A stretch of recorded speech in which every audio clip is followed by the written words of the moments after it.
Dear ladies and gentlemen, the international webinar is going to start.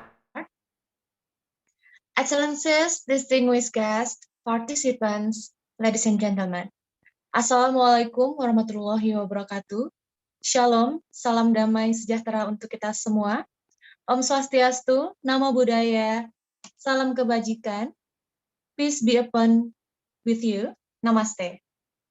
Good afternoon, and we are delighted to welcome you to the international webinar of Universitas Kristen Indonesia and Jawaharlal Nehru University, India, with the theme India-Indonesia Bilateral Ties, Common Challenges and Prospects, organized and hosted by International Office Universitas Kristen Indonesia.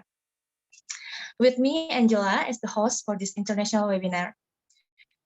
In this great international webinar, we thank God for His blessings, and we are all in a good condition and have the opportunity to join this event.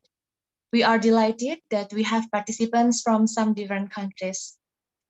In this great challenge, we would like to welcome our Excellencies, distinguished guest, Director of Universitas Kristen Indonesia, Dr. Daniswara Kaharjono, Vice Rector of Human Resources and Cooperation, Universitas Kristen Indonesia, Dr. Leopold Yedvedatepu, Vice Chancellor of Jawaharlal Nehru University, Director of International Collaboration of Jawaharlal Nehru University, Prof. Shahrat Soni, Director of International Office UKI, Dr. Lisa Gracia Kailola, Director of Programs, Faculties and Study Programs of Universitas Kristen Indonesia, Head of Beru, and also we would like to welcome all of the participants in this international webinar.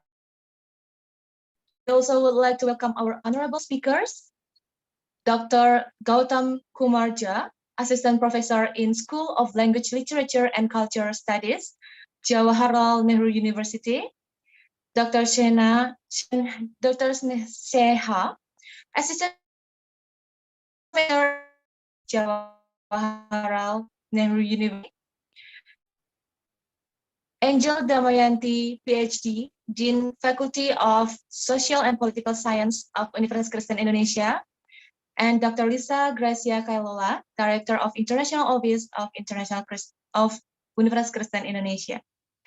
And with our honorable moderator this afternoon, Ma'am Susan Ahasit Tohang, SSMA, Dean Faculty of Letters and Language, Universitas Kristen Indonesia. This time, International Office Universitas Kristen Indonesia organized international webinar with cooperation from Universitas Indonesia and Jawaharlal Nehru University. And we having profound commonly in its shared cultural heritage, India and Indonesia shared common maritime boundaries. And this international webinar will focus on the prospects of bilateral ties in the field of bilateral trade and prospects, internationalization in higher education, India-Indonesia's role in global peace-building process, maritime and everyday challenges. Before we start our main agenda with our speakers in this webinar, there are some rules we need to pay attention on. First, all participants have to join this webinar from the beginning until the end to get the e-certificate. There will be International Office Committee who check and update the participant attendance. All of the participants are suggested to silence the microphone by pressing the mute button on your devices along the station from the speakers and turn on the camera if possible. If there are some questions along the sessions of the speakers, you are able to write down your questions in the chat box. Please introduce your name and institution. We will discuss the questions in the question and answer session. And all participants are suggested to be active in question and answer session by raising your hand to ask direct questions. And please introduce your name and institution and turn on your camera as well as your microphone. Please turn off your camera if you are doing personal activities along the session from the speakers. So, Excellencies, distinguished guest participants, ladies and gentlemen, now we are going to listen to the opening speech delivered by Director of Universitas Kristen Indonesia, And afterward, we would like to request the rector of officially to open the international webinar in India-Indonesia ties, common challenges and prospects. Ladies and gentlemen, please welcome our rector, Dr. Daniswara Kaharjono, SH, MH, MBA. Thank you. Shalom. Assalamualaikum warahmatullahi wabarakatuh. Om Swastiastu, Namo Buddhaya, Salam Kebajikan.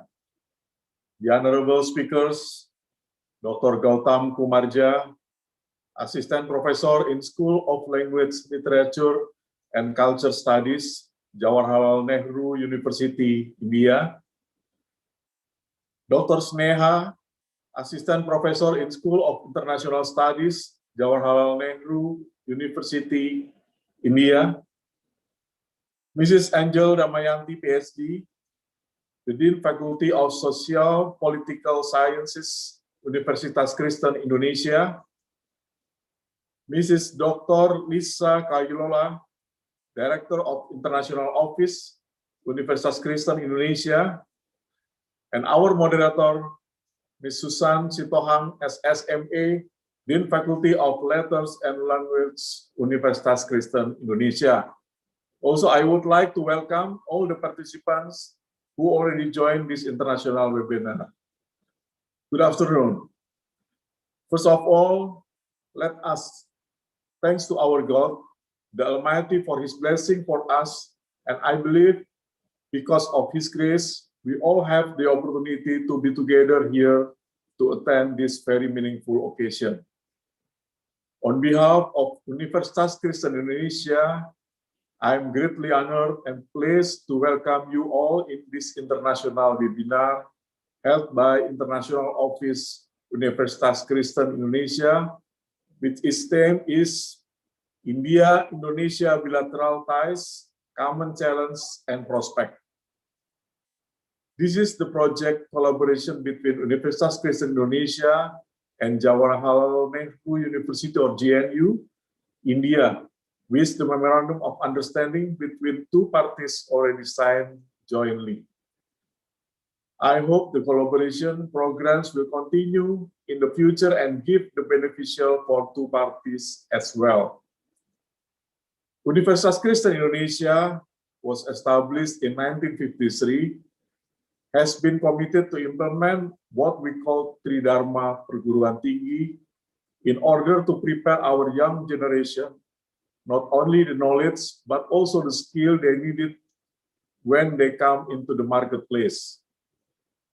Currently, UKI has more than 50,000 alumni spread through Indonesia and abroad, holding various positions in the government sector of this country, as well as in private institutions, such as a private organization, and even in large companies throughout Indonesia.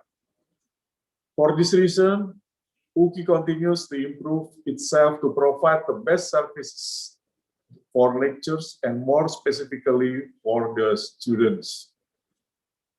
The theme of this webinar is very important issue to be discussed due to what happened currently in this world. Pandemic of COVID-19 and all its problems affected to many aspects of life of human being. The focus of the webinar will be on the prospect of bilateral trade between India and Indonesia, internationalization in higher education, how India and Indonesia's role in the global peace-building process, and also focus on the maritime issue and everyday challenges. I really hope all those issues can be discussed here and we work together to find solutions. I also would like to thank and give my best appreciation to all the speakers who joined this webinar. I believe all your contribution will be beneficial for all of us and most of all for the humanity. And without further ado, ladies and gentlemen, I proudly open this international webinar officially in the name of God. May God bless us all. Thank you. Wassalamualaikum warahmatullahi wabarakatuh. Om Santi, Santi, Santi Om, Namo Buddhaya. Viva UKI. Thank you. Thank you very much to Dr. Daniswara Kaharjono. And now we will hold the photo session. So ladies and gentlemen, please kindly open your camera and be ready for taking pictures. Okay, I will count. 3, 2, 1. Okay, maybe once more time. 3, 2, 1. Thank you very much. Excellencies, distinguished guest participants, ladies and gentlemen, we are now continuing our meeting to the next agenda. That is to hear the keynote speeches from the honorable speakers, which will be led by our moderator, Susan Aha Sitohang, SSMA, the Dean of Faculty of Literature and Language, Universitas Kristen Indonesia. Ma'am Susan majored in English Language and Literature teaching from Ateneo de Manila University, the Philippines. Her interests include issues in identity and multiculturalism, feminism, existentialism, and other issues in English Language and Literature teaching. So, ladies and gentlemen, please welcome Ma'am Susan. To Ma'am Susan, the floor is yours. Thank you, Ibu Aci. Let me check the sound. Can everyone listen? Or is my voice audible?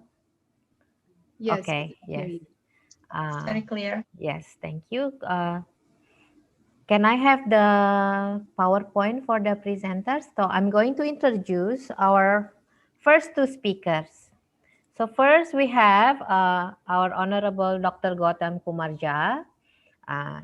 Please apologies for any mispronunciation, Dr. Gautam. So Dr. Gautam is Assistant Professor in Bahasa Indonesia at the Center for Chinese and Southeast Asian Studies of the School of Language, Literature, and Culture Studies at Jawaharlal Nehru University in New Delhi, India. So Dr. Gautam is a PhD in Southeast Asian Studies and Southwest Pacific Studies from the School of International Studies of JNU. Dr. Jha is an expert on the languages and cultures of the Southeast Asian peoples and is presently engaged in research on the influence of Indic civilization on the region. So he is the only Bahasa Indonesia teacher in JNU, and he goes on frequent lecture tours to Southeast Asia and other parts of India and the world. He is also an accomplished tabla player. Dr. Jha, this is something I am not really familiar with. I'm sorry. Okay. So I will introduce the second speaker later. So Dr. Jha, okay. We have here Ibu Angel Damayanti, PhD, Associate Professor here in UKI. So she is home base in international relations at Universitas Kristen Indonesia, Jakarta. And she is currently serving as the decan or the dean at the Faculty of Social and Political Sciences. She received her bachelor's degree from UKI in year 2000 and her first Master of Science from Universitas Indonesia in 2007. And the second master degree is MNC from RSEA NTU Singapore in 2012. So she took her doctoral program in political science, National University of Singapore in 2013 and received her PhD in international relations from University Science Malaysia, Penang in 2017. Her research interests span both security studies, including terrorism and maritime in Asia Pacific, which made her conduct a number of research and publications, including Indo-Pacific Maritime Cooperation, ASEAN Mechanisms on Security Towards Global Maritime Governance in 2019, and then another research project is Indo-Pacific Connectivity Toward Competition or Cooperation 2019.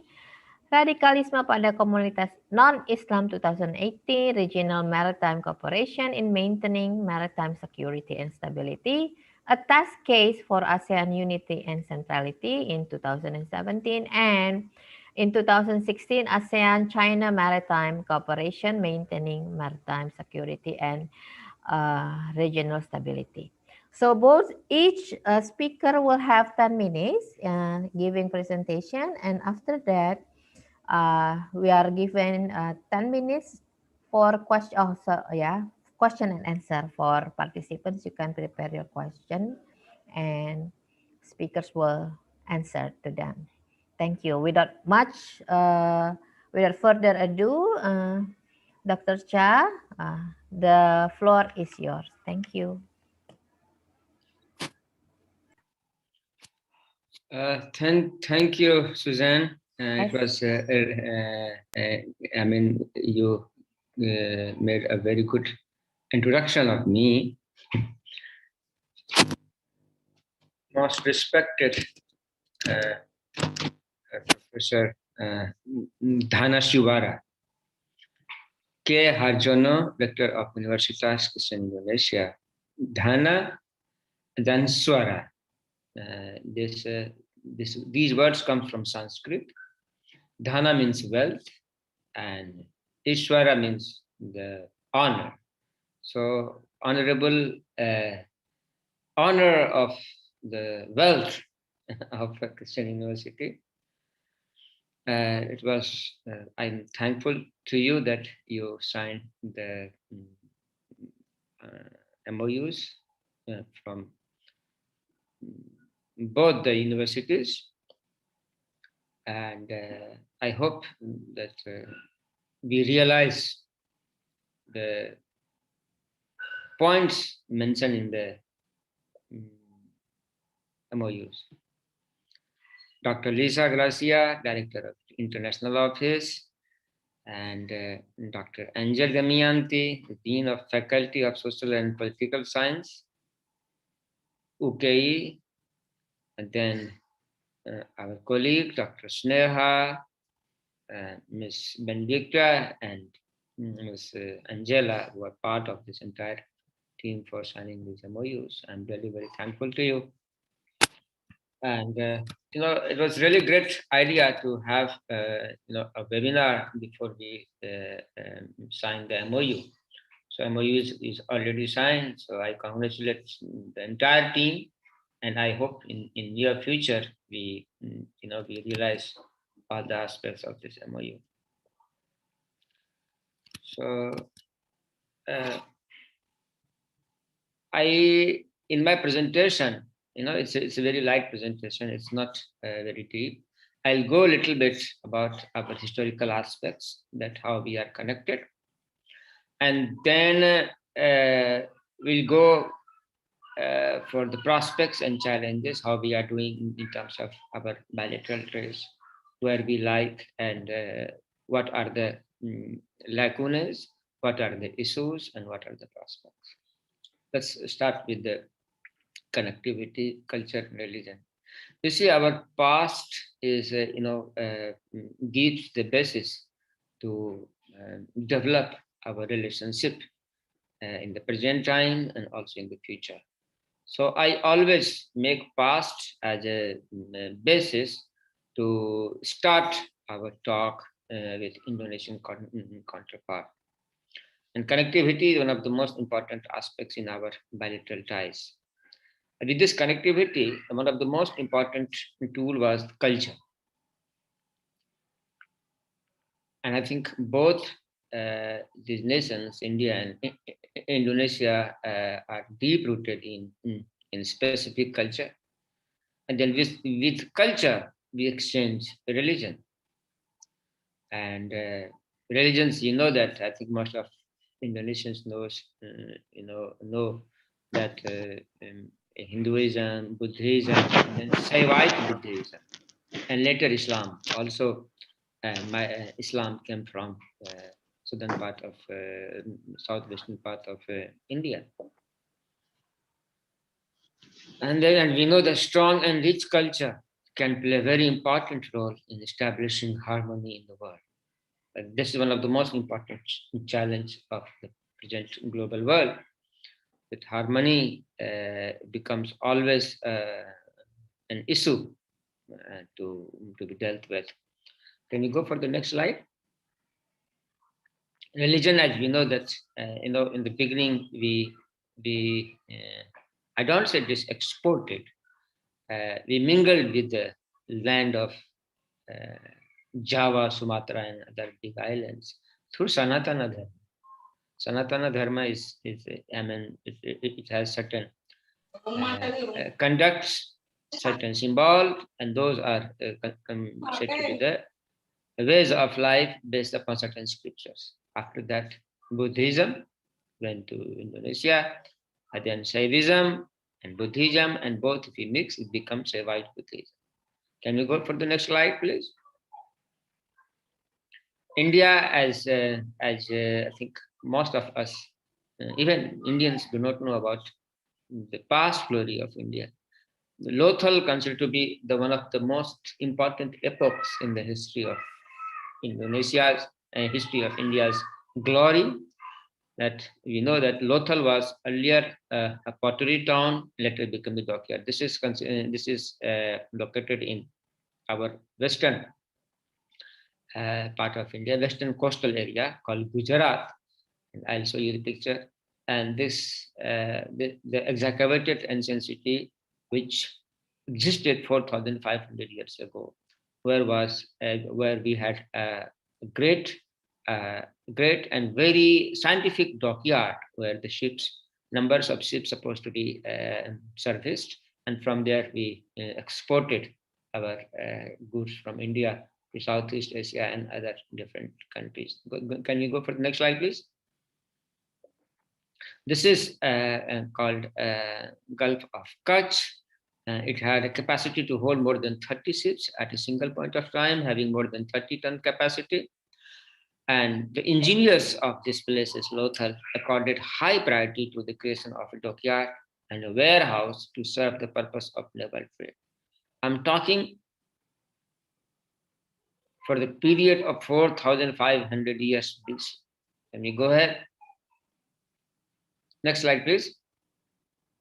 And these were the important ingredients for the export import business. Perfumed oil and different minerals, spices, and medicinal plants, medicinal herbs. Can we go for the next slide? And this is the trade routes from India. You can see the trade routes going from southern African countries, and then touching the Middle East, and then we are going to Southeast Asia.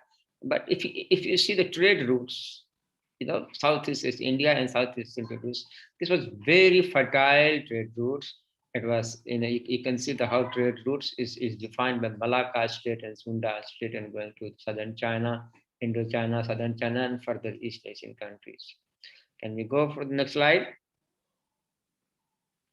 And one of the most important aspects, how our trades were completely streamlined when we found a terracotta pot in Bali and Java, where the name of origin of this place, origin of the manufacturing of this item is written, and this source, and it is in Bali, and it was manufactured in Pataliputra in Bihar. Currently, we can say northeast of India, and it came from there. It was exported from this side to Lothal, and from Lothal it was exported to Bali in Java. So, this is the documented evidences. Since it is such a long period, so we don't have much documented evidences. But whatever documents we have on this basis, it says that we had great shared cultural things that we shared with Southeast Asian countries, particularly Indonesia. Can we go for the next slide? And friends, I'll tell you the script where you can see that most of the script of Southeast Asia, 99%, even Indonesia's Old Javanese script, Balinese script, and other scripts which is not documented still, but it still exists in Sumatra, Bengkulu, and other parts of Sumatra. And all these scripts has been taken from Pallava script or Brahmi script. It's still you can see how Thai script is very close to our Tamil scripts and other scripts of India. Can we go next slide? And these were the kingdoms. And this shows that all this, like Shailendra, Mataram, Chendalam, Korvat, Pegu, Mon Kingdom, and Funan, this shows that the entire India, present India and Southeast Asia were one, called Indic belt. This is what I have coined this term, called Indic belt. And we share the same culture and tradition. And these places is mentioned in Indian classical texts like Ramayana, Mahabharata, and other texts as part of larger India or greater India. Can we go ahead? Next slide, please.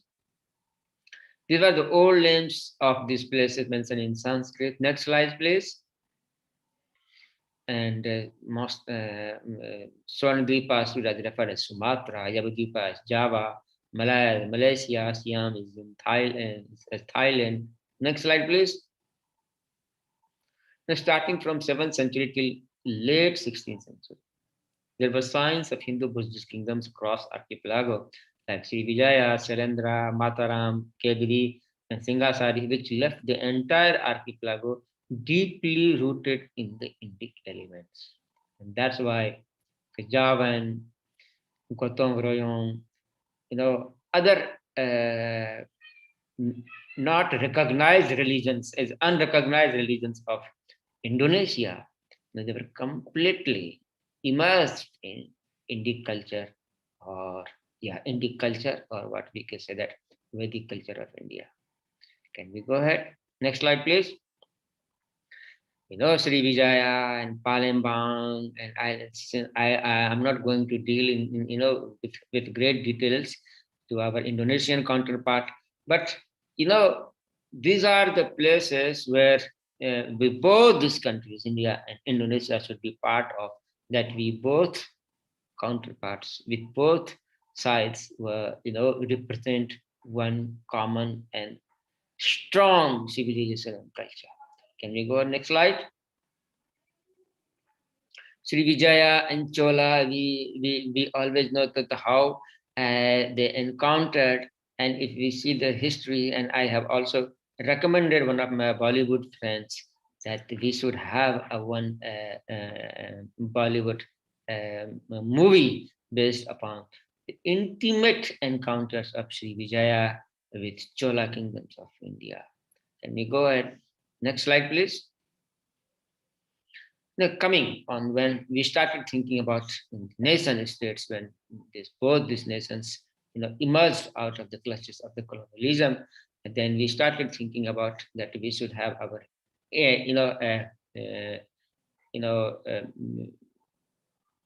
stronger nationhood.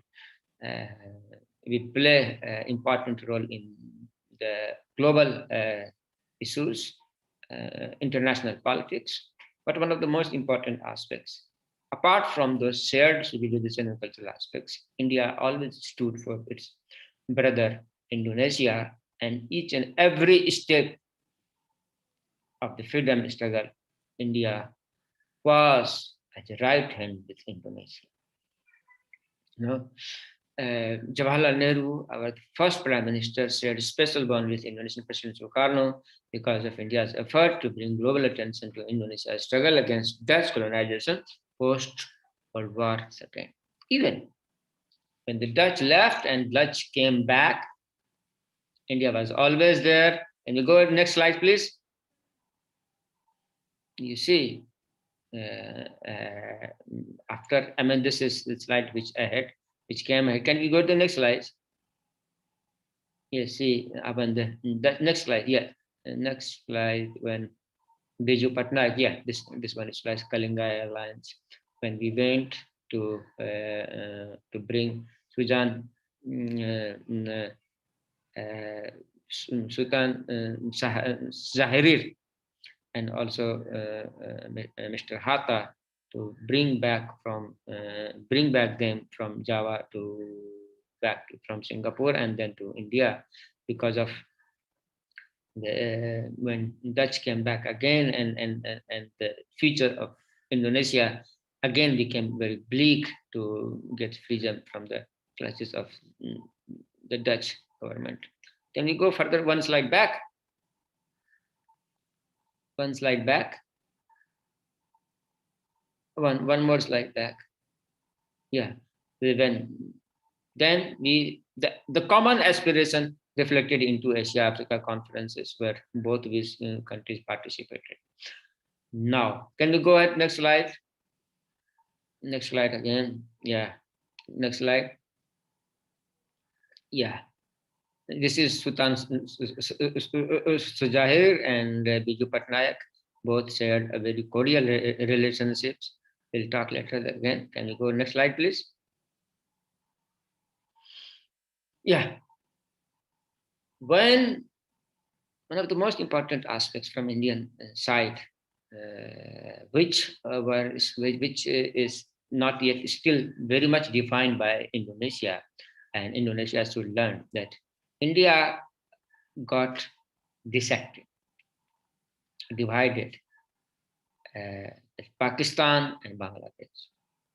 Pakistan came into existence for no historical reason, for no long-term struggle for freedom, etc. The moment India got freedom, before that Pakistan got, that particular land got separated. And the basis of this separation was faith. Pakistan, Muslims of India, certain Muslims, not all the Muslims, certain Muslims whose personal aspiration, became very dominant, and through personal aspiration, they exploited Muslims. They gave,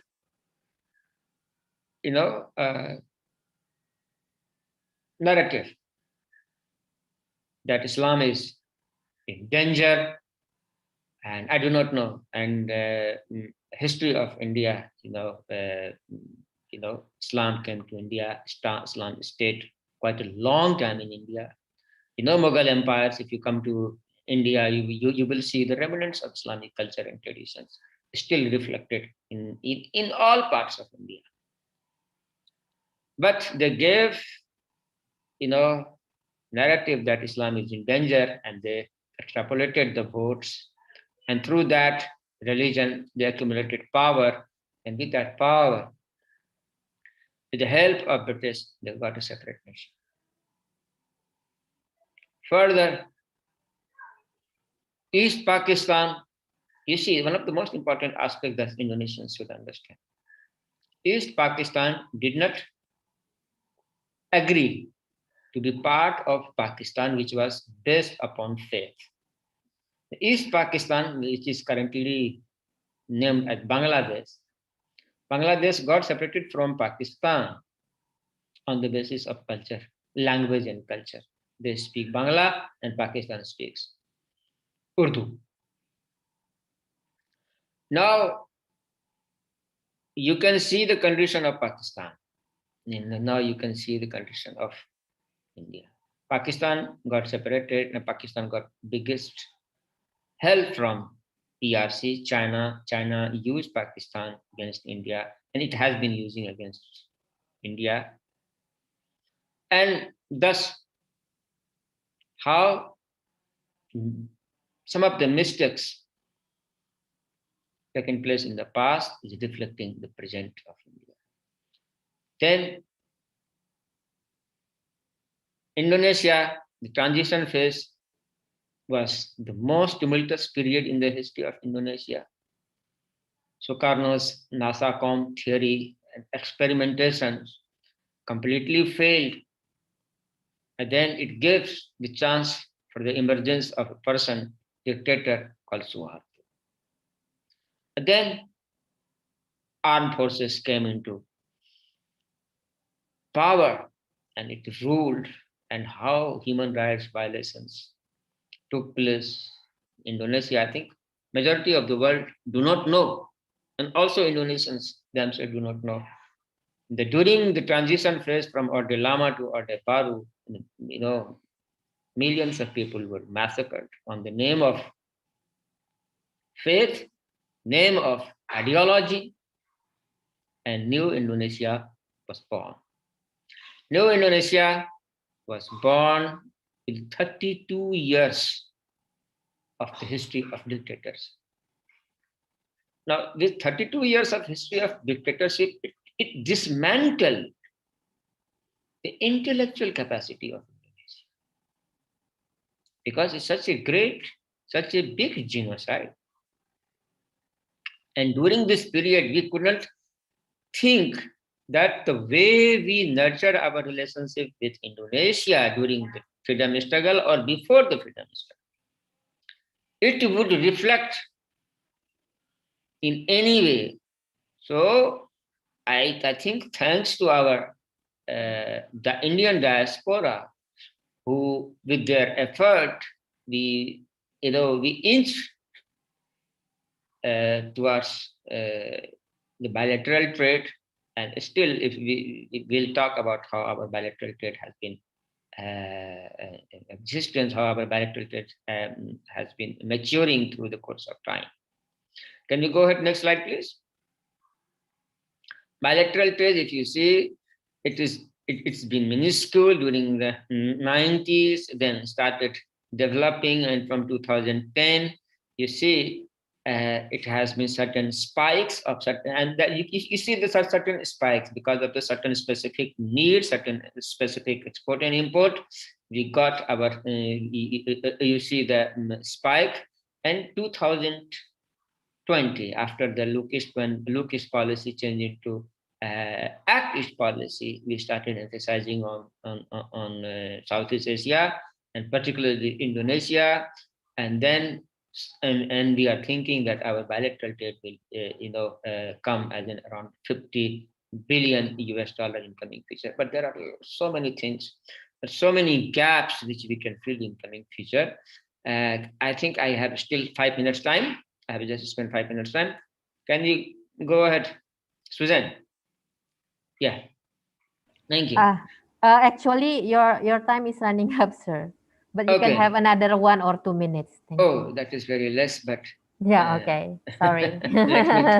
yeah, 3-4 minutes. If we see our bilateral trade, starting from it, I have taken very recently, 2014. That is the time when our Prime Minister Modi came into existence, PM of India, and he started thinking seriously we should have a very stronger relationship with Indonesia.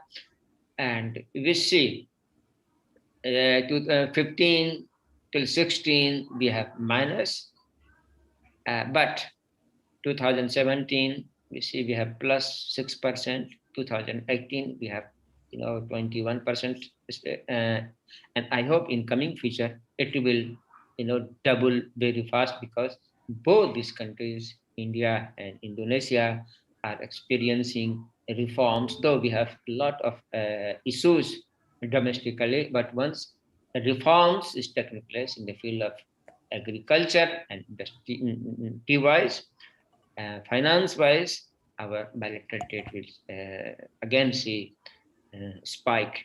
Can we go ahead, next slide please? Indonesia has emerged as the second largest trading partner of India in the ASEAN region. Bilateral trade has increased from $4.3 billion 2005 to 21 billion, and but in with year of 2025, we are expecting our. This is our objective, to increase our bilateral ties till 50 billion US dollar. Next slide, please. Yeah. Before we go ahead with challenges and prospects, one of the important aspects that I just wanted to emphasize, that Indonesian entrepreneurs, I know that most of them are Chinese oriented entrepreneurs. Chinese oriented means there are some Chinese diaspora in Indonesia, and also people of origin of China, and they are much more oriented towards China.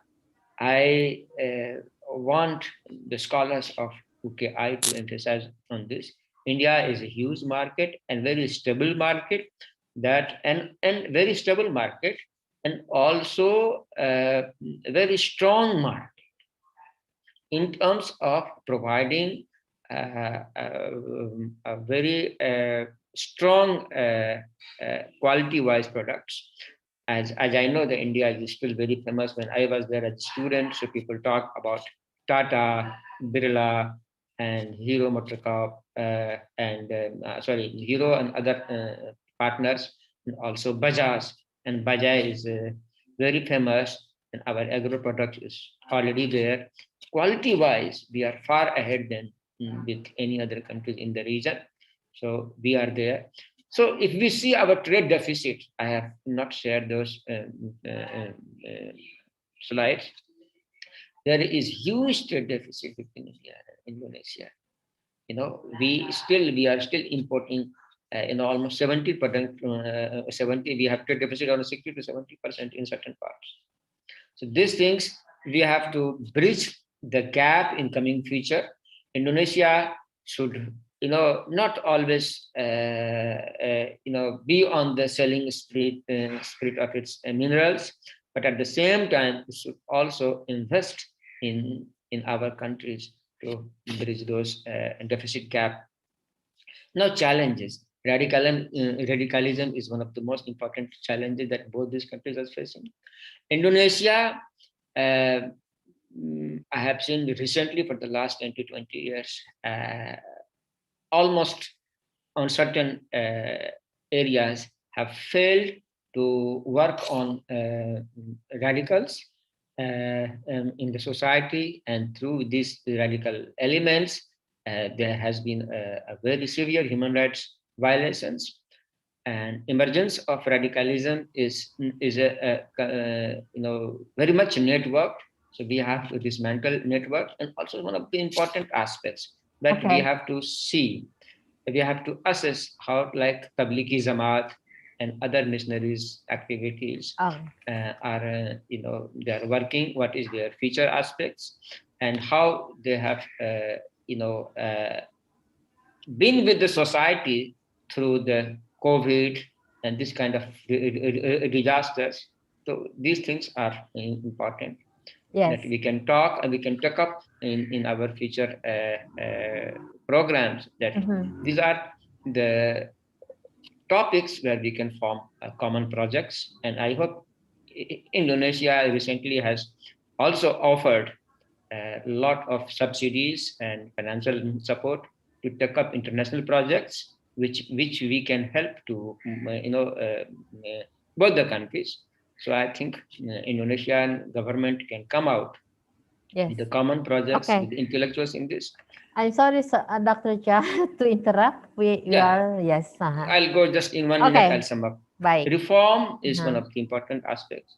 Those India and Indonesia both are facing some issues like omnibuses in Indonesia, and also both the challenge. I don't think the Indonesia government think that China is a very challenging, but slowly, Indonesia is becoming much more getting entrapped with Chinese goods. So even I would suggest that the Chinese origin people in Indonesia should also think that Indonesia should develop a resiliency program, and that resiliency program it can take help from India, that we can be more self-reliant rather than becoming a puppet of a particular country. And then disaster management, one of the most important aspects. Both these countries still can find a lot of venues. Defense and security is part, other participants would also highlight. And we go ahead, cross steps. Next slide, please. Yeah, bilateral ties, other prospects, education and skill development, healthcare and yoga and transportation. Indonesia still see, the development of Chinese railways from Jakarta to Bandung. I think from Jakarta is Bandung is not only the issues. If you go to Sumatra, Bali, Lombok, Sulawesi, these islands, even Kalimantan needs a very stronger railway track, railway systems. I think India is one of the. I think India would be one of the best countries that can lay down a railway infrastructure in Indonesia far cheaper than both these countries. And agriculture, both these countries are agro-based country. These have huge land. Then other important aspect, art and culture, is that the very less sold the field of both these countries, that we can sell each other and understand each other, and therapeutic and alternate medicine. Indonesia still use jamu. India has also Ayurveda, so we both can collaborate. So these are the items that in future with both these universities can take up. And Angela is there, Dr. Angela and Dr. Lizas and Honorable Vice Chancellor or Rector, Professor Dhanishwara Harjono. With both these things, we can take up several projects to realize our points of MOUs. Thank you so much. Thank you so much, Dr. Ja. So it is now 3:54. We'll give the next time, the next slot to Ibu Angel as Dean of Faculty of Interparticipal. Thank you, Ibu Angela. You have 10 minutes, so 3:55 plus 10. Okay, I will give you the timekeeper assignment. Thank you. Okay. Thank you so much. Thank you, moderator, for your time allocation for me. But I'm sorry about the slides. Can you change it into another one? I sent you the later one, the PDF one. Yeah. And thank you to the organizer who managed this webinar. It's kind of like a great honor for me to be here as one of the speakers. And thank you to Dr. Daniswara as our rector, Dr. Gautam, Dr. Sneha, and all, Dr. Lisa, and all teams committing the organizer of our program. Yes. Can you find the slide? Or do you mind if I share from my laptop? Please. Okay, let me check then. Okay. Oh, I think the organizer, the host, disabled me to share the screen, so I cannot share the screen.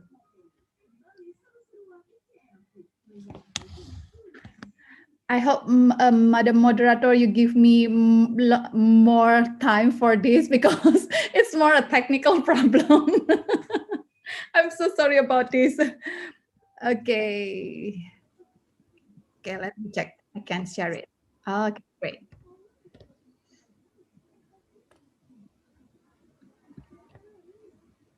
Okay. Does it come up now? The slides? Small. It's not full. It's not on full screen. No. How to make it more full screen then? Let me check. Let me check. And now the words are, yeah, Is okay, fine. Okay. This is fine. Okay. Okay. So, as the moderator mentioned earlier, that India and Indonesia shared, maritime borders in Andaman and Nicola Islands. So I think Nicobar Island, I mean. So I think I take the issue of maritime, and then this is the topic that I will share with you all together here: India-Indonesia maritime cooperation and how we promote maritime safety and security from that cooperation. Well, this is our outline. I will give a brief introduction about India and Indonesia relationship, which is mostly already shared by Dr. Gautam just now. Thank you, Dr. Gautam. You make me easier to share this. And I will also share about the significance of India and Indonesia maritime areas and how sorry, okay, and how these countries have a very similar perspective about maritime and why they need the cooperation, and then shared vision for maritime cooperation. And then similarly, I will also share about the prospect and challenges, particularly for these both countries while they are doing, to initiate maritime cooperation. Then I will conclude my presentation with conclusion. So now, just now, Dr. Gautam has told us about the relationship between India and Indonesia, which can be like more than almost 2 millenniums far away. When the Indian travelers spread the religion of Hindu, Buddhist, and later Muslim to Indonesia. And also we know about the shared culture of folk art and drama of Mahabharata, Ramayana, from great epic stories from India. And unfortunately, the story of Nala and Damayanti is not quite famous, not well known here, Dr. Gautam. I'm so sorry about that. Even though I shared the name, yeah, I have the name Damayanti, and I'm very proud to use that name. And not to mention that Bollywood films and music are very popular in Indonesia. I still remember how I adore Amitabh Bachchan, and then Shah Rukh Khan and Kajol. Oh, I love them. And then we also have a very good economic cooperation with India, as I know that India is a key economic partner for India. Indonesia is a key economic partner for India in Southeast Asia, like Dr. Gautam has just mentioned.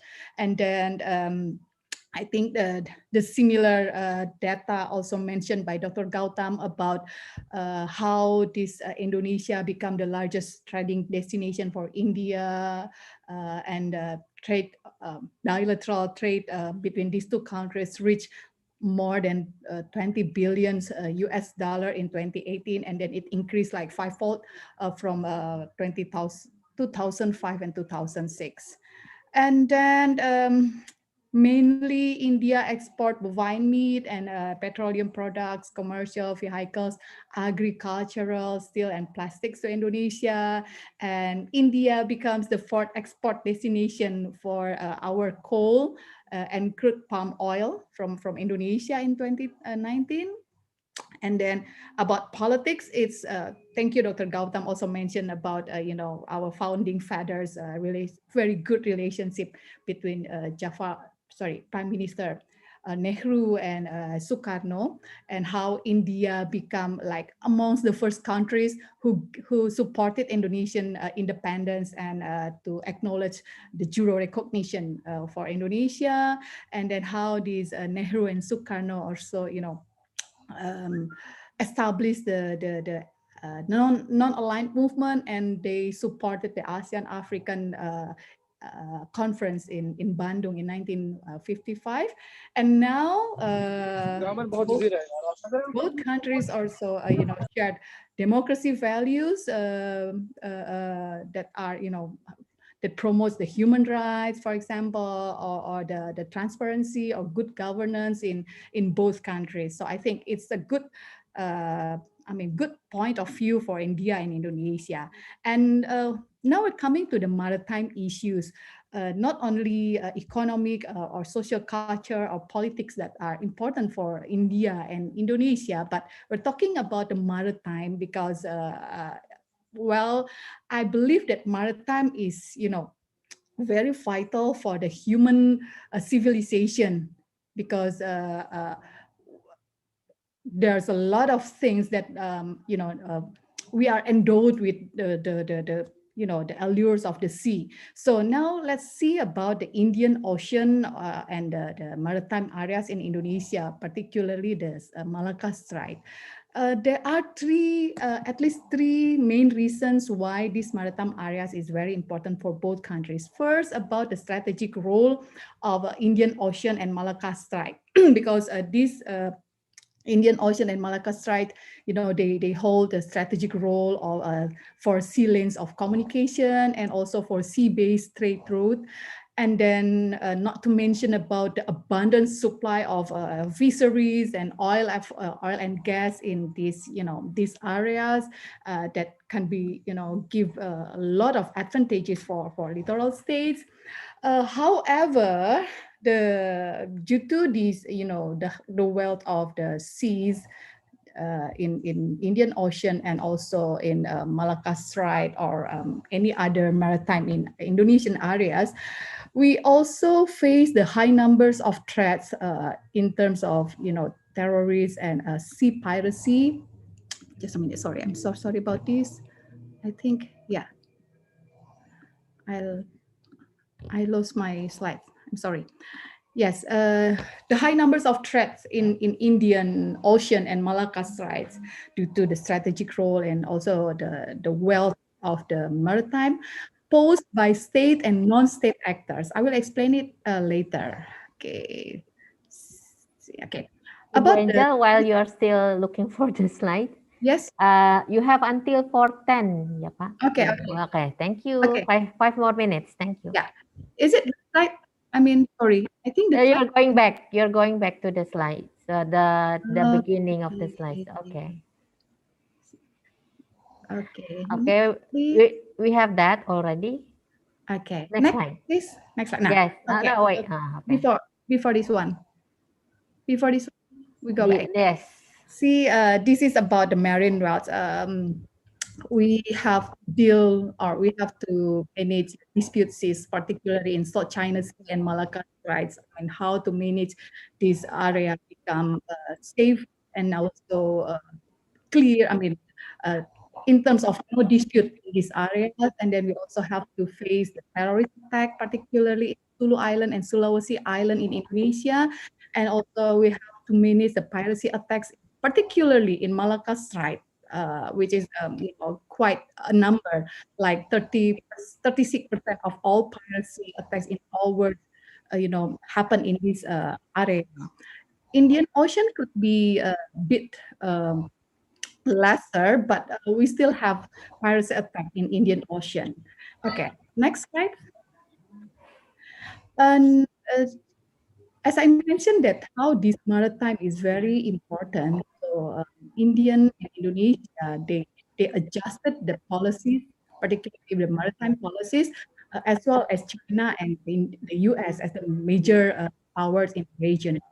In India, we have Indians Act East policy published by Prime Minister Modi in 2014, particularly the continuation of the Look East policy, which focused on the economic and security strategy with the ASEAN countries, and they have staggered the security and growth for all regions.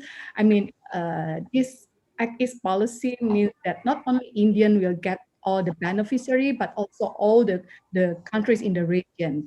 And Sagar, if I'm not mistaken, Sagar also means ocean in Hindi words. So it's quite, very significant about this maritime issue for India. And in 2015, Indian Navy also adjusted their defense strategy sorry.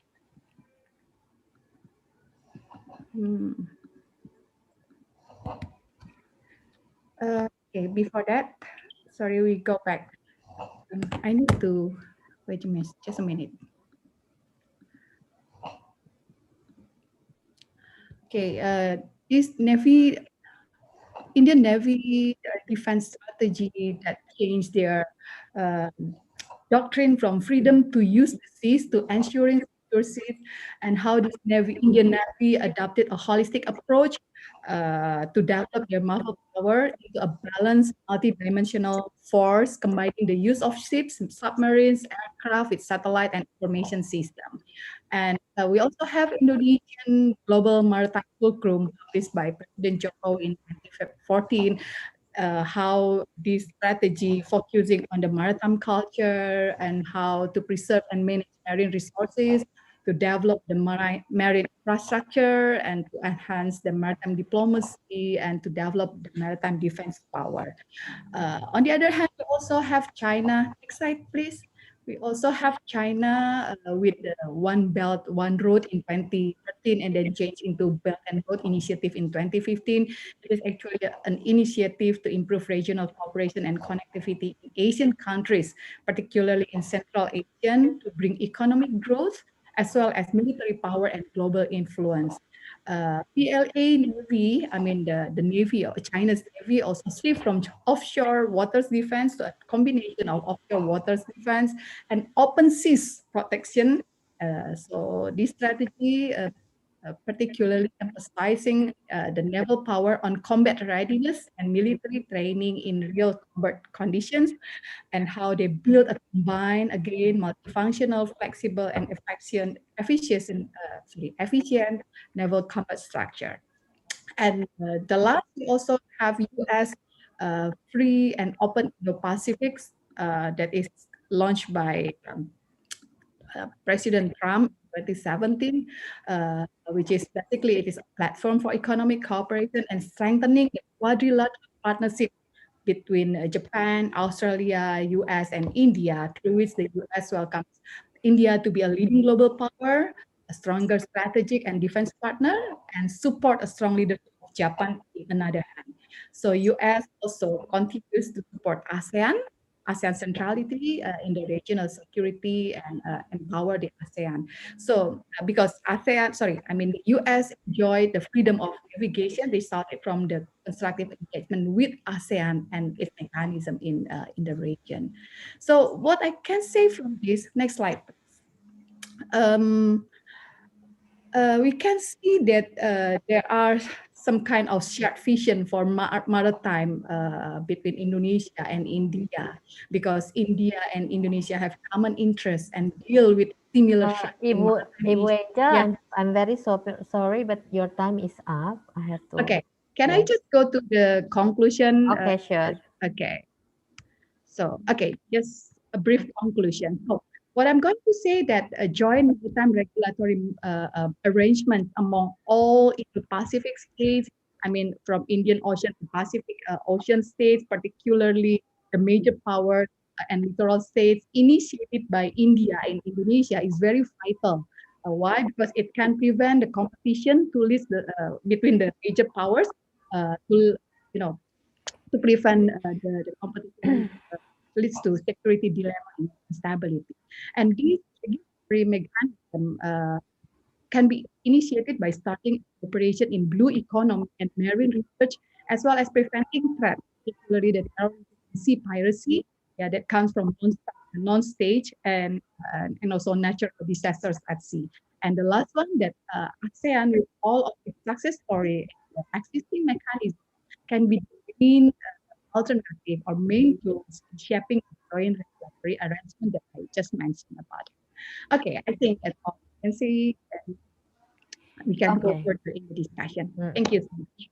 Thank you. Thank you for the presentation for both speakers. And now it is time for question and answers.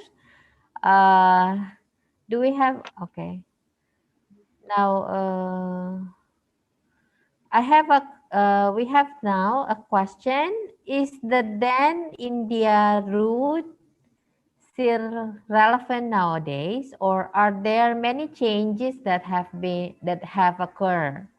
Is the change of leaders of collaborating with, are they quite influential, or is the change influential? So that's a question.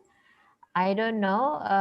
Well, any or both speakers can answer. And Okay. Dr. Ja, do you have opinion? So that's one question. Mute. No, sorry, I couldn't understand The question question. is the then India route trade still relevant? So is the route trade you mentioned still Trade route. relevant Yeah, yeah, yeah. nowadays? Yeah, So yeah. that's one question. Yes. Okay. Yes. My voice is, I'm listening myself. Uh-huh. No, my voice is reverting back to me. Uh-huh. Sorry. Or maybe your microphone is on. I think is it working, Ibu Bene? How is it now? Can you listen? Yes, ma'am. I'm okay. You're okay. Okay. It's okay, sir. Maybe it's there's a problem with your connection. Can you hear me now? Okay, no problem. Yeah, I can hear you now. Okay. Yeah. Actually, what is happening? So My there was voice the is coming question. back to Is me after. oh, okay. Echo. Have you opened? Have you Yes. logged into system? No. Then how come it is reverting back to me? Reverting back to me. Yes. Hi. Or maybe I have mute and unmuted. Or maybe you can type it. I received a message. So Dr. Gautam From the host. Yes, Ibu That she unmuted me. Unmuted. Can I log in back? Hear your because voice. everything. Oh, you want to? Everything. You need to log out. Log out and then log in back. Okay. Maybe you can try that, Pak, sir. Okay. In the meantime, maybe opinion from you about the change of leaders from India and Indonesian partner. Ibu Angel, maybe you have an opinion. Is there any influence? I think. Sorry. Yes. Can you hear my voice clearly? Yeah, sure. Good. Because it's kind of there's feedback to my laptop, but it's okay. Okay, U.S. Maybe I can share a bit about the U.S. Changing leaders from Trump to Biden, and we can see that there is from Obama. I have to mention about the Obama and Trump's quite different policy. While Obama focusing on the Asia Pacific with the rebalancing to U.S. pivot to Asia Pacific, while it seems like Obama seems very open, and reach as many as partner the U.S. can have for the cooperation, particularly maritime and also in security in Indo-Pacific or in Asia Pacific. But Trump, on the other hand, it seems like as Trump try to be exclusively focusing more on the U.S. Internal or domestic issues, and become like being so being excluded from, like, for example, the NATO, the WHO, from the strategy, the policy of how to handle this pandemic, and then how this U.S. under Trump's administration tried to, limit or reduce some kind of assistance to NATO and some of their partners, like to Japan or to bilateral partner. So yes, we put a lot of hope to Biden. Because Biden is, the vice president during Obama time. So we put some kind of lot hope to Biden that Biden will bring the U.S. Become more publicly exposed to the world or to the region because uh, actually many countries, particularly in Asia Pacific or Indo-Pacific, they are waiting for the U.S. U.S. participation or U.S. active involvement because during the Trump administration, like for about 4 or 5 years, the U.S. did not really, actively involve in some kind of the security architecture in Indo-Pacific or Asia Pacific. China becomes, have more influence, and then with the BRI, China's BRI become a bit aggressive or massive investment in many ASEAN countries. So it seems like we need the coming of a U.S. back to Indo-Pacific to counterbalance or to, because in international relation, we have like a balance of power to become more stable, region to make it more stable. So there have to be, it has to be, a power to counterbalance another power that becomes too big in a region. So yes, we hope that with Biden in the U.S. Currently, he brings some kind of positive strategy or policy in Indo-Pacific. So hopefully the stability or security in Asia Pacific or Indo-Pacific can be established by Biden's policy or strategy. That's all I can say. Thank you so much. Thank you, Ibu Angel. We have more question actually, but however, unfortunately, we are limited by time. I'm sure the speakers would be willing to answer them later, maybe, and the committee can forward the answers to the participant. So we are going to continue with the second phase of the seminar. Okay. Yes. So we have, okay, next slide, please, for the next speakers. Thank you.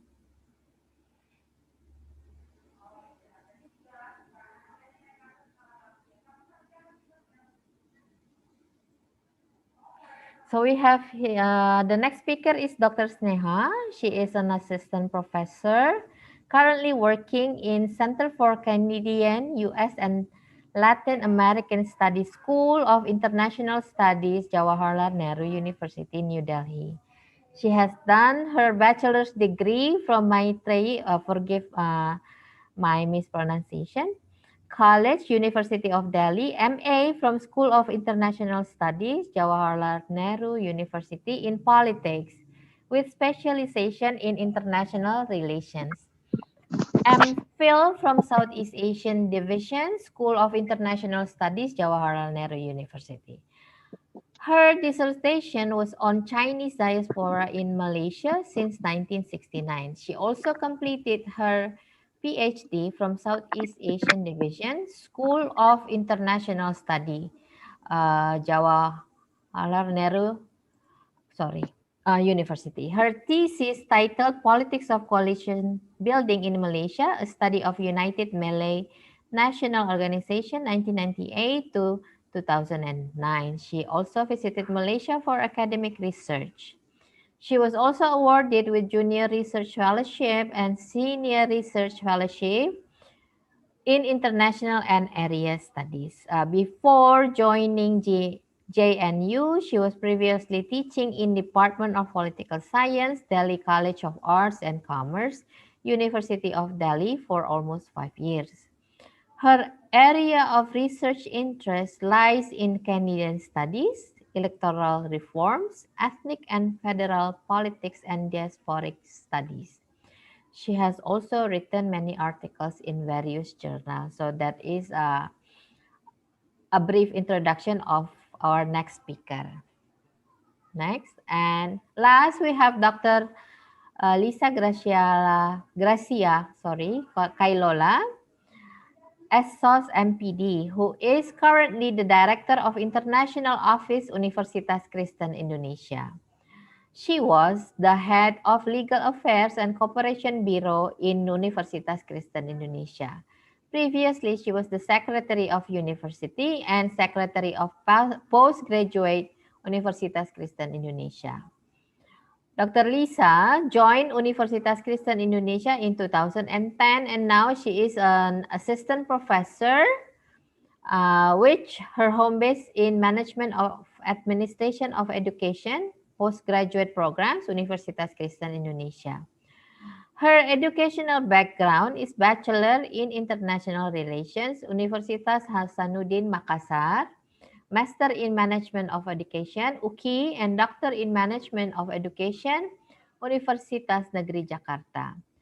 Her interest in research and publications is on leadership, higher education management, organizational behavioral psychology, and human resources management. So that's some introduction to the two speakers. Without further ado, Dr. Sneha, the time is yours. Thank you, Susan. I Yes. hope I am audible. We can hear you. Thank you. So I'm really thankful to the university, Honorable Director, our co-speakers, Angel and Lisa, Dr. Gautam. Today I am really feel very happy that our MOUs signed. We're looking forward for so much of arenas to look into between both the universities. So without a delay, I'll start with my presentation. I am sorry, I'll be more repetitive because already some of the themes have been discussed, but still, I thought this area is quite upcoming and happening. So we need to know about this particular theme. So today I'll be presenting on India-Indonesia strategic ties in Indo-Pacific, emerging maritime security and defense cooperation. Can we go ahead with the next slide? Yeah. So let me start with Rabindranath Tagore's famous poem Java, which actually interpreted the true nature of India-Indonesia relations when he visited the archipelago in 1927. So it was also quoted by our former Vice President Hamid Ansari, who addressed a public meeting in Jakarta way back in 2015. So the poem is it's as follows: in a dim distance, unrecorded age, we had met, thou and I, when my speech become entangled in thine, and my life in thy life. I come as your guest, I said in your words, by the sea where the south wind blows. My vina is all I have with me. Look at me, see if you can recognize me. He spoke about journeys by our ancestors that resulted into two lands becoming companion souls, the India and Indonesia. And for centuries, our countries have been linked by the winds that blow across the Indian Ocean. This facilitated exchange ideas through trade, religion, culture, and we are important maritime neighbors whose relations are rooted in civilization links that share similar perceptions of evolving maritime environment in the region and the world at large. Can we go ahead with the next slide? India, I mean, we'll just have an overview. India and Indonesia recently upgraded bilateral ties to a comprehensive strategic partnership, a move that comes on the eve of 70 years of diplomatic relation between the two countries. This deeper engagement serves to highlight the importance of Indo-Pacific for both countries, India and Indonesia. And they have both recently witnessed some intensive engagement in political, strategic, defense, security, and economic spheres. There have been number of meetings at ministerial level, especially those concerned with foreign affairs, security, defense, and trade, as well as the visit of chief of the Indonesian Armed Forces to India. A key event was the January 2018 meeting of Indian Prime Ministers Narendra Modi and Indonesian President Joko Widodo. This was followed by another meeting in May 2018 during the Indian Prime Minister's 5-day, 3 nations tour of Southeast Asia. covering Indonesia, Malaysia, and Singapore, where he delivered a keynote address at Shangri-La Dialogue. This relation have a rich history, which close and with close collaboration during the anti-colonial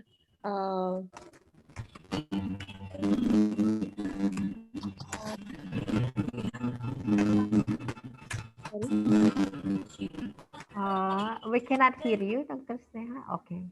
All right. Is it fine? Now fine. It's now fine. Am I visible? Yeah. Okay. Okay. Yeah. So, did I lost the last slide? I mean, Yes, I think a bit.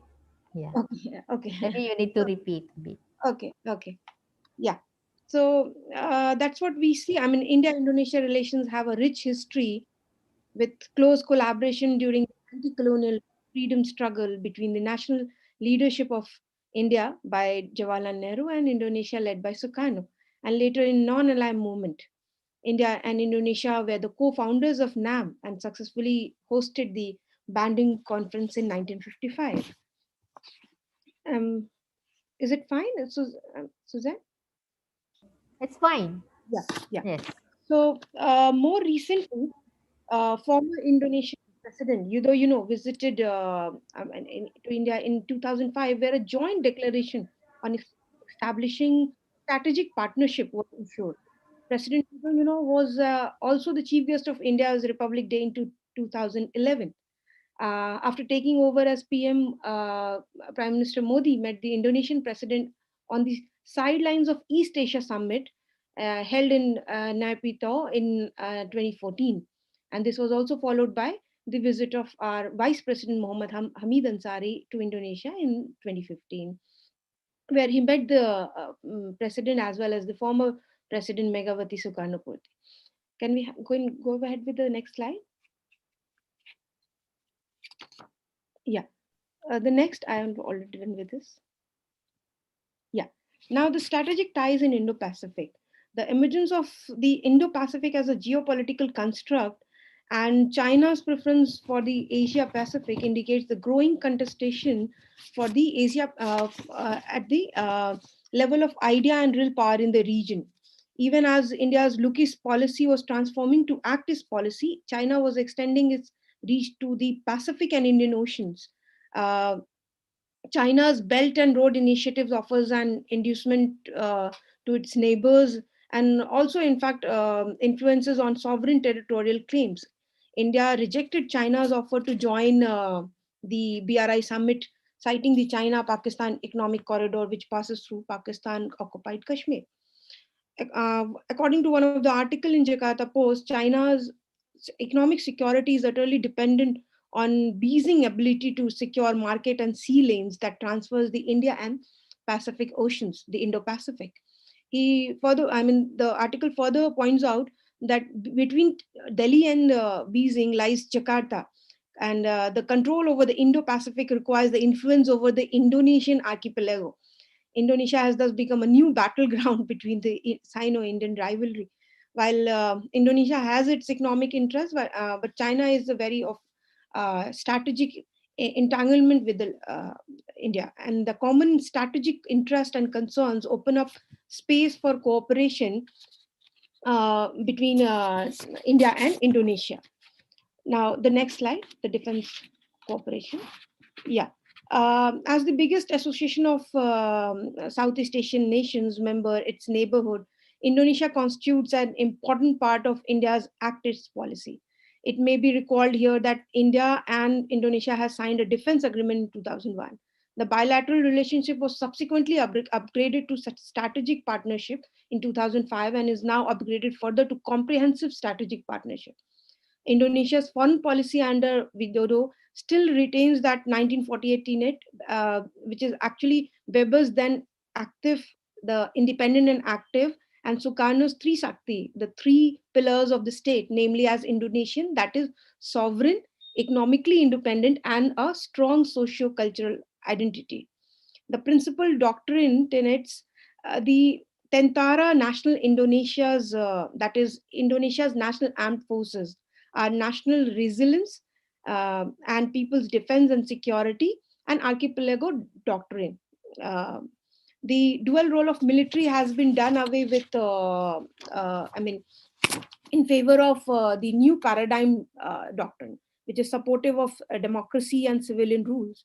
And this, coupled with Indonesian practice of moderate Islam, explains the affinity between Indonesia and India with regard to political and social ideals. Okay, Dr. Sneha, 3 more minutes. Thank you. Acha, screen is out. Sorry? Sorry, the time is out. The time. 3 more minutes. Okay, 3 more. Yes, thank you. Yeah.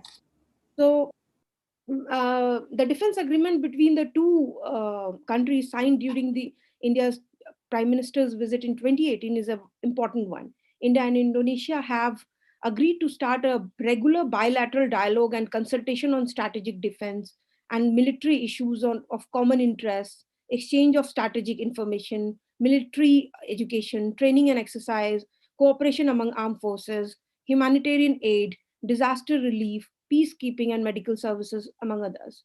And this also has a scope for further cooperation in dealing with identity politics, radicalism, and extremism. India and Indonesia have many avenues of cooperation open to them, and both countries play a supportive role to each other in the Indian Ocean. The Indian Navy as well as the Indonesian Navy have been conducting coordinating patrols in Indian Ocean twice a year since 2002. And this framework agreement between the India Space Research Organization, ISRO, and Indonesians Lebanga, let me spell, National Institute of Aeronautics and Space, was also signed for cooperation in exploration and uses of outer space for peaceful purposes. And there was a agreement which was also signed, the third memorandum of understanding between the two countries on the scientific and technological cooperation, which also, was in collaboration with the information and communication technology. Can we go with the next slide, please? I think the next, no, that's fine. The back, yeah. Historically, maritime cooperation between both countries have been limited by their positions of being highly protective of their maritime sovereignty, with India's regarding the Indian Ocean as its natural sphere of influence, while Indonesia has opposed the presence of this non-littoral states in addressing maritime security near its territorial water. So already both countries have developed a more expansive and inclusive strategic maritime outlook, as they have become key advocates of a new Indo-Pacific strategic geography for Asia. And during the convergence of countries, maritime orientation was also made evident following the Indian Ocean tsunami in 2004, where the Indian Navy provided humanitarian assistance to Indonesia as a part of regional core group and establishment of expanded ASEAN Maritime Security Forum in 2012. So let me sum up what actually these corporations have formally this immense potential for creating synergies between India's Act East policy and Prime Minister Modi's vision of Sagar, the security and growth for all in the region. Sagar spells out the security and growth for all in region. That's what the Sagar means here, and it goes in coordination with the global maritime fulcrum policy of President Widodo. Okay, I'm very sorry, Dr. Sneha. Your time is okay. Let me conclude in 1 minute. So the future prospect. Last slide we can go. The future prospect it will go with the universally recognized principle of international law, including United Nations Convention on Law of Sea. And this is significant as both India and Indonesia do not have a direct stake in this dispute. Both are concerned about China's territorial expansionism and its reluctance to abide by global norms. And both Prime Minister Modi and the President Widodo also wants their nation to emerge as major maritime powers to ensure stable maritime order in the region when that is under stress because of China's rapid rise and America's growth, to be a sole guarantor of the regional security. Thank you. Thank you. I'm very sorry for the time limitation. Thank you for the explanation on maritime situation between the two countries. We'll continue with Dr. Lisa. Dr. Lisa, the time is yours to give a presentation on internationalization. Sorry. Yes. Okay, thank you, Ma'am Susan. Am I audible? Yes. Okay, so I have 15 minutes talking about internationalization in higher education. It's a very short time. I'm trying Okay. to I'm trying to make it short. Actually, I would like to say thank you, first of all, to Dr. Gautam, Dr. Angel, and also Dr. Sneha. So already come and join and deliver the presentation today for us. Actually, what happened now, or what we have done today from this morning, MOU signing, deliver the presentations, it is all we can call it is internationalizations in higher education. What is that? What is the concept of internationalizations? Because it's many things that we could discuss in a very short time here. But let me show some short, brief explanations about internationalizations in higher educations as well. Slide, please. Yes. Well, no. This is the covered one. Okay. See, the empty chairs. Okay, where are the students? Especially when we start at 2020 last year. I remember in Universitas Kristen Indonesia, the last time I met my students at the classroom. It's about on February, I guess, February 22, and suddenly it happens. Boom, all over the world. Everybody switched to online study, online process in universities. Not only in universities in Indonesia. I think that it happens around this globe, around this planet, but we still connected. What happened? Okay, so next slide, please. Yes, we are talking about the globalizations. Even thought it already happened before 2020. Globalizations comes from many factors and affects many factors and sectors of society. But we can experience nowadays it more affect to our life, our daily routine, our work, our home. And the role of the globalization make interdependency. We could not avoid that. We need partner, we need friends, we need someone that we can talk to about our needs in UK, in India, in another countries around all over the world. There are interdependency, not only in educations, but also in the economic area, in politics and maritime. Is already explained so very clearly from Dr. Gautam, Dr. Angel, and also Dr. Sneha as well. And the university responds to globalizations in many different ways.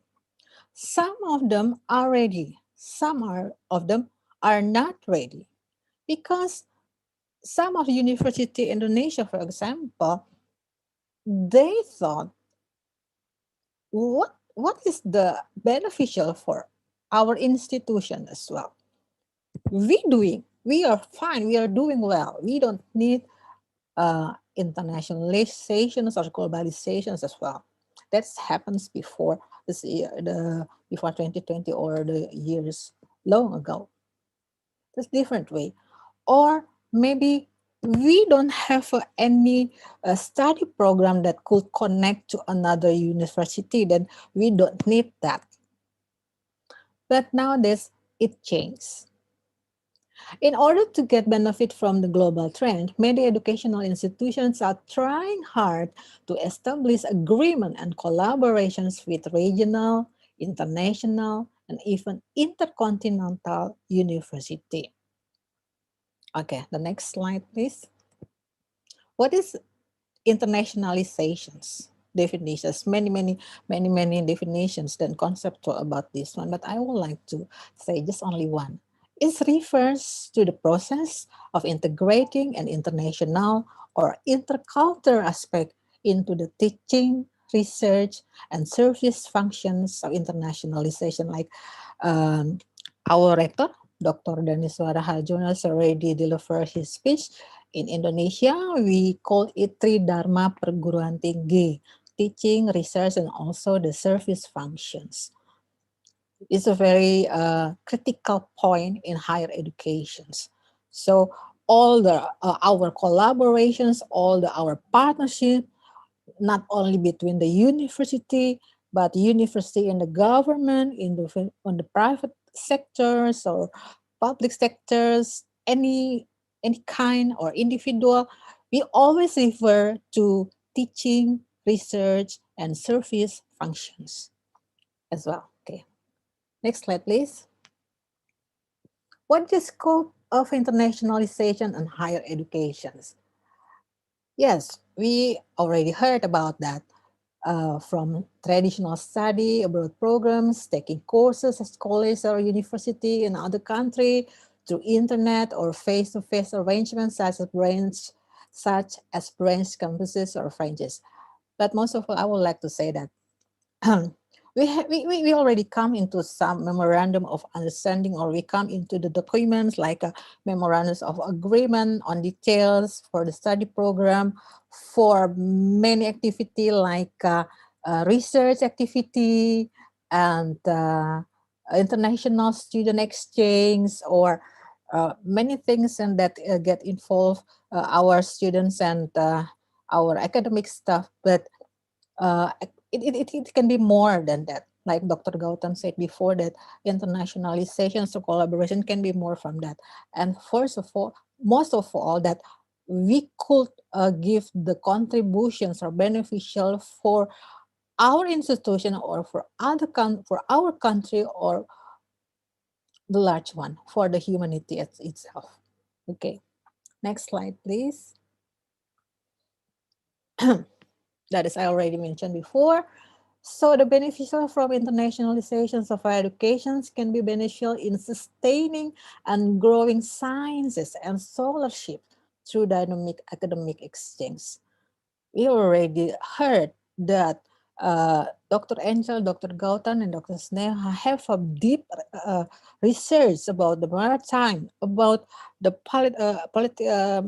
the history background of the Indonesia and India. That maybe, I hope that that's only maybe, I hope that all the research from the our professor or our assistant professor can come into the good contribution to not only for institution but for the academic, for the knowledge, for the human being. Okay, the next one, please. Dr. Lisa, sorry, 5 more minutes. Yes. 5 more minutes, okay, thank Dr. you. Lisa. Thank you, ma'am. The internationalization of education also facilitates and engage in gendering the international characteristic, foster in students that are desirable in global economy, such as international mindedness and open-mindedness. Second language competence, flexibility, tolerance, and respect for others. Yes, here. When our university sending our students to have a student exchange to our university partner in ASEAN or in ASEAN countries, they learn a lot. They learn the French language. They learned about the culture, how to live tolerance with the others, and develop their respect for the others. So our students as well. Okay, Next slide, please. There is some challenge also. We already talked about the positive attention. Positive attention has been given to the internationalization of higher education, but also we have some race challenge and controversies. It's also a part of multifaceted and growing phenomena. So there is some I already mentioned before, and some challenge and risk. What is that? What are they? Next, please. Next, please. That challenge is no, the other one, the previous one. No, the previous one. Yes, yeah. Thank you. The loss of culture or national identity, homogenizations of international curriculum, and brain drain. Wow, are threats that are inherent in the internationalizations of higher education. There are three challenges here that I think more than that, but I think it's already been discussed also from the leaders of international relations and in some universities in our country, that when we send our students abroad, if they're not ready yet, that we have their not ready to face the different culture, different situations. So they come back and have a confusing about their identity as well. So we really have to prepare before we sending our student to join our program or join the student exchange or anything kind of that. Okay, next please. Also, we're talking about the quality of education when we have internationalization in higher education. This is a main problem, as many objections have been raised. It's also been raised regarding the low standard of the internationalization higher education program. We are talking also the quality. If we accept the student from abroad, we also ask what is where they come from, or the quality or accreditation or from the previous schools like that, because we want that when they come to us, that we have develop their knowledge with us, so we know how we can start it. That's also about the quality of education. And also there are some issue related to internationalization of education. They include it's very administrative one, registers by the sending or the receiving countries. Okay, next one. There's only 1 minute left. Okay. Yes, yes. I will also proud to present that internationalizations in Universitas Kristen Indonesia is already started. Yeah, we have an international office, and there are two main part of international office: international partnership and development, and also international hospitality and mobility. And there is several slides that I already prepared to show some activities that we already done. Next slide, please.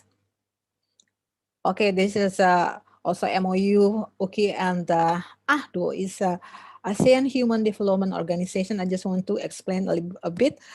This is a private organizations. We also have a MOU with that because we have what we call Indonesia adalah kampus merdeka belajar, like that, the freedom of studying. So we would like to prepare our students also to have to develop their competencies, to their knowledge by join some workshop or program from the ASEAN Human Development Organization as well. Okay, next slide, please. Yeah, this is MOU signing also Okay, for double Ibu degree. Nisa, Yes, thank your you. time is up. Thank you, Ma'am Susan. I just want to show next one, or you Okay. can join our Instagram or YouTube, and you can see our program. So also the last one, also we have connected with some embassy like uh, China embassies and Russia embassies with Ambassador Inside program. Okay, thank you Okay. very much for Thank you. my time. And I hope that it will give more benefit for Yes. all of us. Thank you, Yes, ma'am. thank you, thank you. So we come to the question and answer session for the second phase presentation.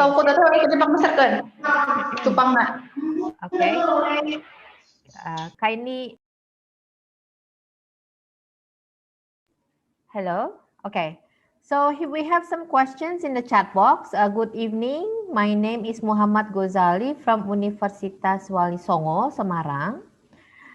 So the first question is for Dr. Sneha. Defense cooperation between India and Indonesia. What is the real impact that we can feel now from the comprehensive strategic partnership in 2018 and the foreign policy under President Joko Widodo? And let me continue. The second question is for Dr. Lisa. This is about globalization. So how do we start collaborations with several universities, and what are the obstacles or barriers in collaborating internationally, and how to solve the problems? Thank you. Dr. Sneha, your turn for the Yeah. first question. So thank you for the question. See, this 20 comprehensive strategic uh,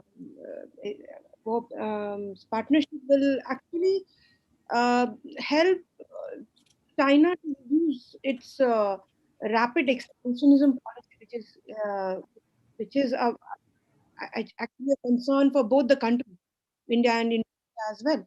As we see that India is a bit worried about the security of sea lanes of communication in the larger Indo-Pacific region, and Indonesia is actually concerned about the Chinese maritime intrusion near Natuna Island, and which actually China claims as a EEZ. I mean, this is something which, though it, I mean, and the regular attempt by Chinese regular attempt in past to intrude into the territorial expansionism, is something which has been faced by both the countries, and this comprehensive strategic partnership will ultimately give rise to which help out the countries who are more leaning towards the development of Indo-Pacific. It will strategize the US role by, as Joe Biden is into the power, and as it was explained by Dr. Damayanti as well. So this is how, and this is something which has to be seen in upcoming years. Let's see the changes that are going to be occurring. Thank you. Dr. Lisa, your turn. Okay, thank you, Ma'am Susan.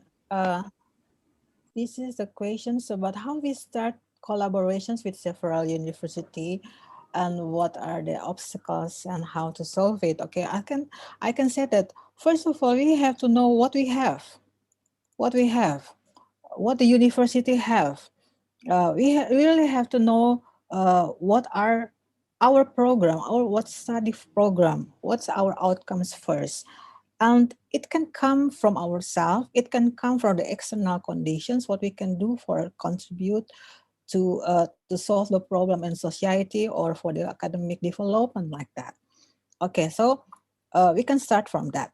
So we can look for our partner with the same interest with us, with the same study program with us, because what we have to look, because the student and academic staff will get involved on this program as well. So they really have to know the same background, and we come into the discussion detail what we have to do and what the outcomes that we have to set together, what the goals that we have to set together in that our program. If we can come to research collaboration as well.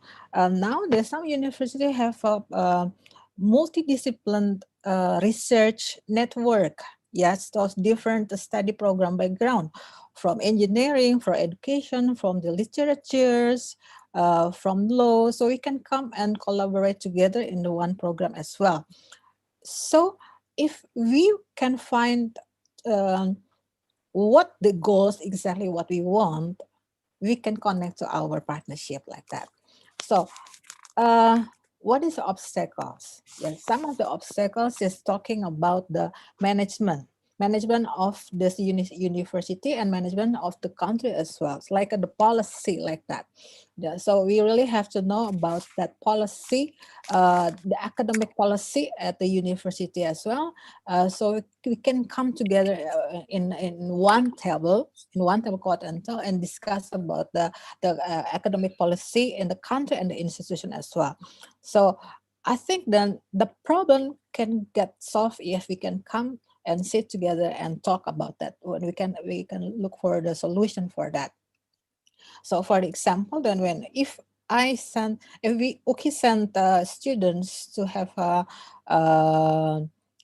internship program or student exchange program, we really have to know or identify what our partner is, what the curriculum, what the system like that. So we prepare our student before we come into that, not only with that curriculum academic system, but also their scholarly things. We prepare them for about the knowledge about the countries, cultures, what are their food, their music, art, and lifestyle, like that. So we really have to know about this one to prepare for our student and academic survey as well. Like that from me. Thank you. Thank you, Dr. Lisa. So we have a question. This is sent directly to my private chat box. We have from Firai Marakong, MSU. My question is, what are the challenges and opportunities regarding the relationship of India and Indonesia nowadays, especially now that we are facing the pandemic? I think this can go to maybe To all. to all of the speakers. And as a last question, okay, thank you. Okay. Thank you, ma'am.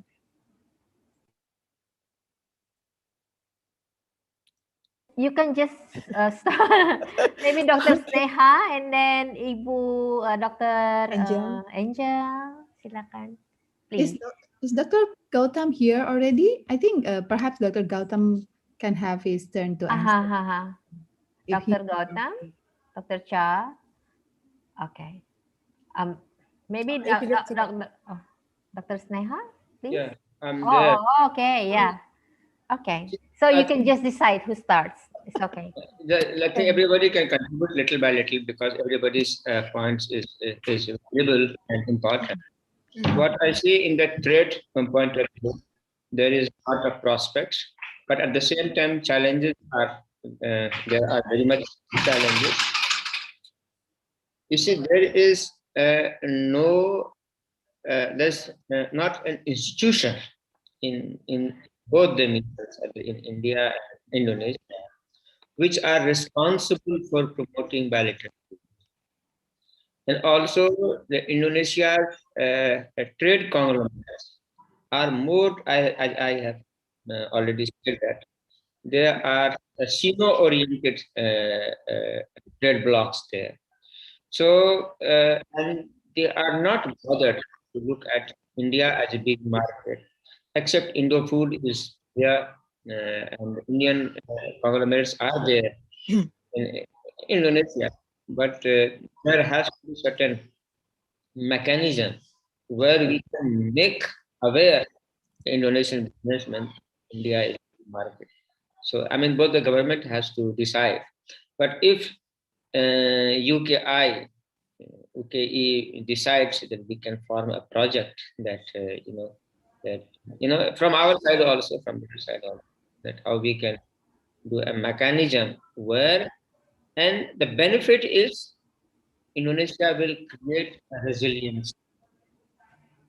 This is what I feel, that if you see Indonesian market, present Indonesian domestic market is completely Sino-oriented market. And today or tomorrow, you have to think. Else, then there would be time for Indonesia's domestic market. It would be hard to imagine indigenously products of Indonesia is making foray into the global market. That is the big question. The rest,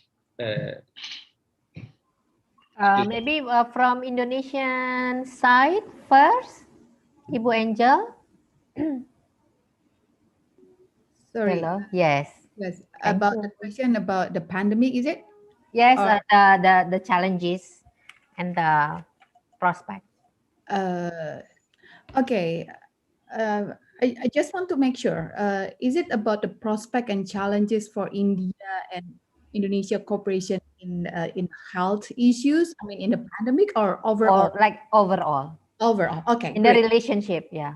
Okay, so can I continue with my slides because I also put some Oh of my. the prospect and challenges in my slides Oh, there. you're that taking. I have skipped by the You're trying to see the yeah, time. please, by the time I Okay. present my presentation, I skip it. So please, if Ibu you don't Bene, can because we have yeah, the slides? the slide of The last two, the conclusion, or which? okay, the last two Oh, before here, the conclusion. Can I prospect and go up a challenges. bit? Yes, in the prospect one. Yes. So Okay. what I can say about Indian and Indonesia relationship or cooperation between these two countries are very, very positive because both of these countries have a very strong and constructive relationship and they share similar perception of the evolving maritime in the region and the world. The threat in the maritime and how we collaborate in the maritime and we share the similar perception of course and India and Indonesia both are the major power in the region. India in South Asia, of course, and then Indonesia in Southeast Asia. So both of these countries can partake a bigger role in the region, in Indo-Pacific, like Dr. Sneha just mentioned, in driving the cooperation and realizing a joint mechanism between, Indo-Pacific states. And we have mentioned about blue economy as a driver of inclusive and sustainable growth and development in the region. And it's very, a very potential uh, for the cooperation because both the maritime countries, India and Indonesia, we enjoy a lot of marine resources like fisheries or the oil and gas, as well as the sea trade route. We have, this can be very potential cooperation further. And then some challenges that India and Indonesia have. Next slide, please. Like Dr. Gautam has mentioned that both Indonesia and India, we have to face some kind of a radical group, and so these two countries should properly manage the issue of religious intolerance within their jurisdiction, because the case is quite Similar. difficult and significant, particularly for Indonesia. right. And I also I did some research on, radicalism in India and how these, say, the Hindu radical groups, have some kind of intolerance to Muslim as well as to Christian. While in Indonesia, we have uh, some radical group also did kind of church restriction, also to Ahmadiyya group and some Shia group. So yeah, it happened in Indonesia. So yes, these countries, Indonesia and India, have to settle, have to manage this issue.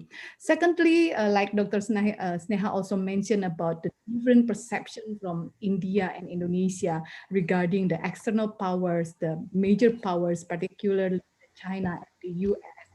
And, uh, let's say the quadrilateral partnership in the US, and then how this China put a lot of investment under the name of BRI in Indonesia and Southeast Asian countries. So this can be some kind of, a potential tension between two countries. So we need, more communication or coordination, or we can say like mutual trust, and then building a mutual trust so that we can have a similar perception or same perception about external powers in the region. So with a proper management of these two issues or two challenges, I believe India, and Indonesia can operate well and then enjoy a lot of benefit for these two countries and all the citizens. Thank you so much. Thank you. Thank you.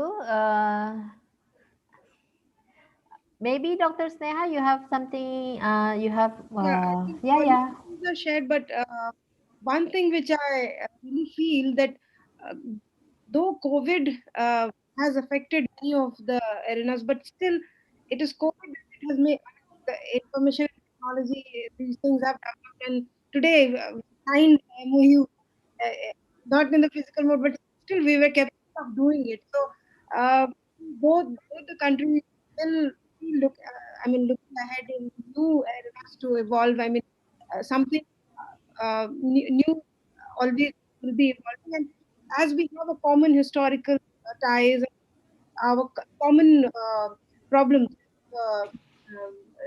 whether it's a maritime security, whether it's uh, international terrorism, we will look forward to I think, cooperate with and go ahead for future prospects. Thank you. Okay. All right. Thank you for the answers. Thank you for the presentations. Too bad. Unfortunately, we only have limited time. So, Ibu Lisa, Dr. Lisa, this, of course, encourages us to have more conversations because our relationship between the two countries are very, relationship is very wide, and the prospects, I think the prospects are hopeful and the challenges are manageable. With the cooperation, we will talk about different things. Yeah, for example, Dr. Sneha and Dr. Gotham, we have here Faculty of Letters. Let's Yeah. talk about literature, Indian literature written in English. We are very interested in finding out more about the writers. Okay. Yes, good. So without, okay, let me switch language to Bahasa Indonesia.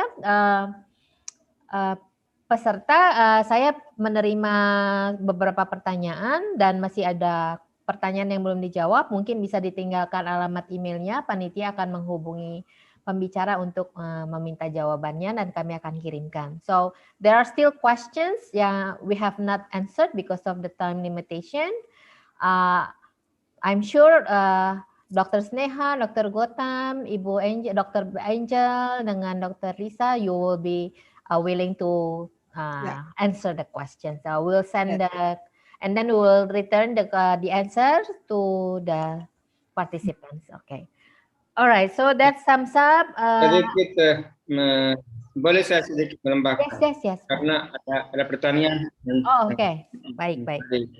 Tentang radikalisme Hindu di India dan radikalisme apa yang saya bicara tentang India dan juga bagaimana Ibu Angel tentang radikalisme itu radikalisme di India. Begini, India tidak pernah mengalami radikalisme Hindu. Itulah profesor-profesor dan peneliti-peneliti yang menulis dan berbicara itu pada di dasar sumber yang ketiga atau yang keempat. Tidak ada primary resource ya yang bisa membuat basis pada tentang Hinduisme. Bukan karena saya orang Hindu, karena itu saya bicara tentang atas nama pada Hinduisme radikalisme. Begini, India sudah mengalami radikalisme dari luar negeri sebelum Masehi.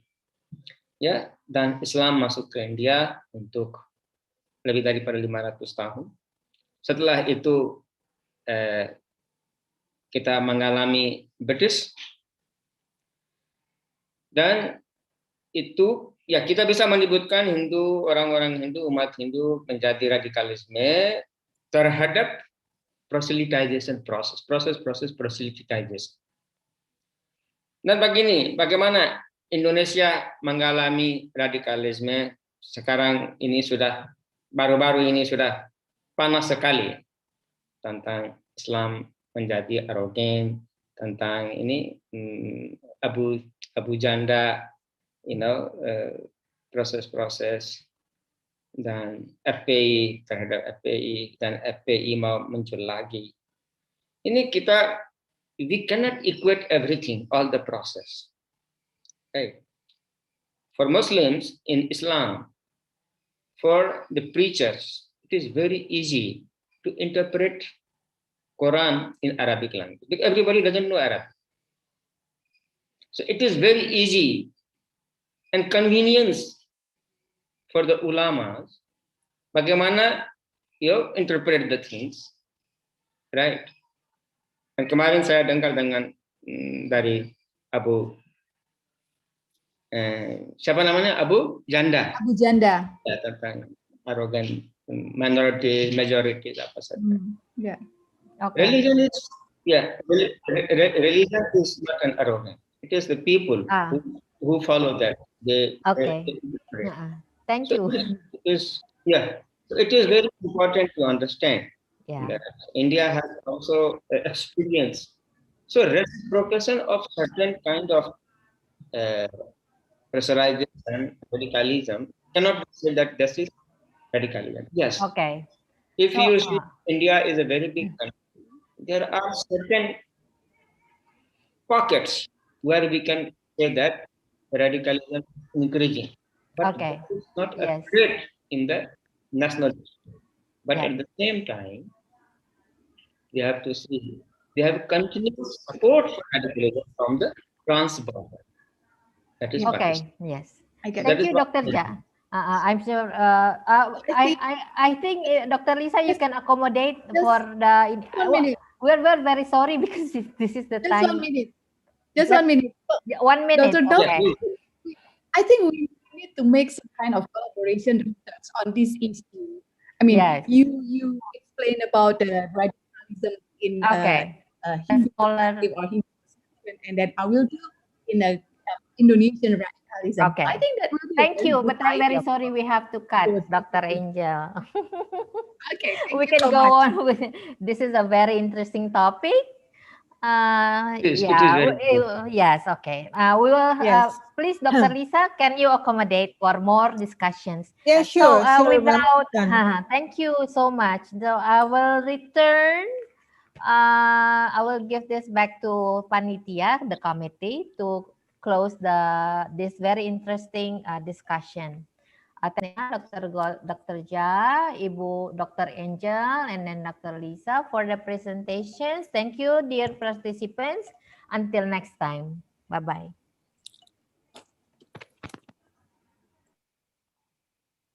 I think the moderator was very strict. So Okay, thank you. Moderator is under a lot of pressure for the time. Sorry. That gives us I- more chance that we will have another conference as soon as possible. Yes. Yes, thank you, Dr. Gautam. Project. Yes, I think I will take this one as I am in charge also here. We will accommodate this all the topic and issues for the very interesting one. So I think the moderator will close this one with some several agenda. We can talk and discuss more about this one. Okay. Okay. Angela, are you there? Okay. Yes. Yes. Okay. Thank you very much. Yeah. Thank you, Ma'am Susan, and all of the speakers, and also the guests and participants. We would like to award certificate to our speakers and moderators, which will be delivered by the Director of International Office of Universitas Kristen Indonesia. To Dr. Lisa Gracia Kailola, the time is yours. Okay, thank you, Miss Angela.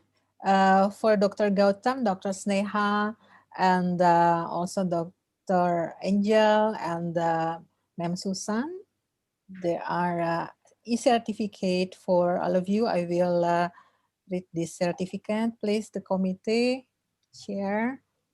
Yes, this is a certificate of appreciations from International Office. This certificate is awarded to Dr. Sneha as a speaker in international webinar, India-Indonesia, Bilateral Ties, Common Challenges and Prospects on February 15th, 2021, held by International Office of Universitas Kristen Indonesia. Thank you very much, ma'am, for your participation.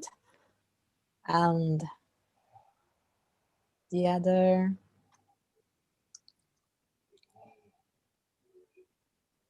yes, and also certificate of appreciation awarded to Dr. Gautam Kumarja as a speaker in international webinar, India-Indonesia Bilateral Ties, Common Challenge and Prospect on February the 15th, 2021, held by International Office UKI. Thank you very much, Dr. Gautam. Thank you. Thank you. The slide, please. Yes. Certificate of Appreciation awarded to Angel Damayanti, PhD, as a speaker in international webinar. Thank you, Ma'am Angel. India-Indonesia Bilateral Ties, Common Challenge and Prospect on February 15, 2021. I personally, yes, for and Dr. Gautam to make our MOU happen today, Dr. Angel, and we can continue to our next program activity between two university as well. Thank you, ma'am. The next slide, please.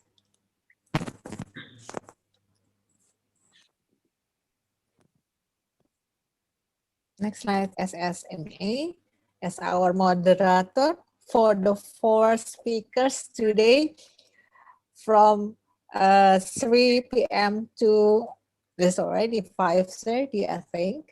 Thank you very much, Ma'am Susan, in our Common Challenge and Prospect, February 15, 2021.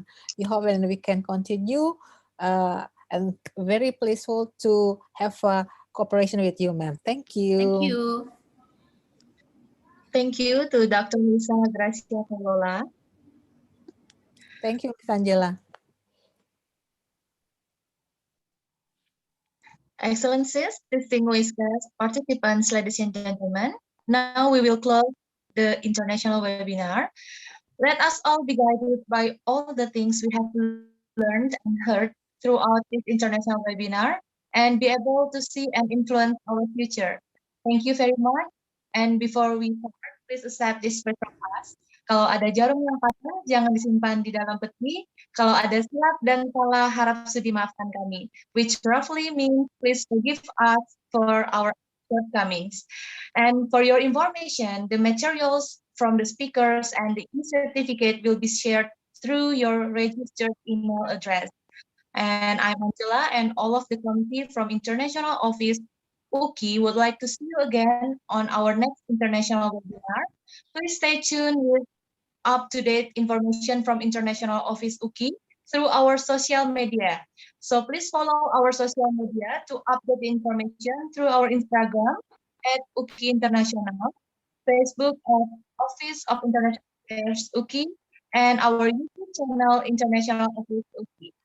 The last not the least, we really thank our great speakers today and thank you for the valuable inspiration and knowledge shared with us in the international webinar. And wassalamualaikum warahmatullahi wabarakatuh. Om Santi Santi Om, Namo Buddhaya, Shalom, Namaste. Thank you very much and see you again. Okay. Can Thank I you. word Thank with you. Dr. Angel for a while? Yes, Thank you.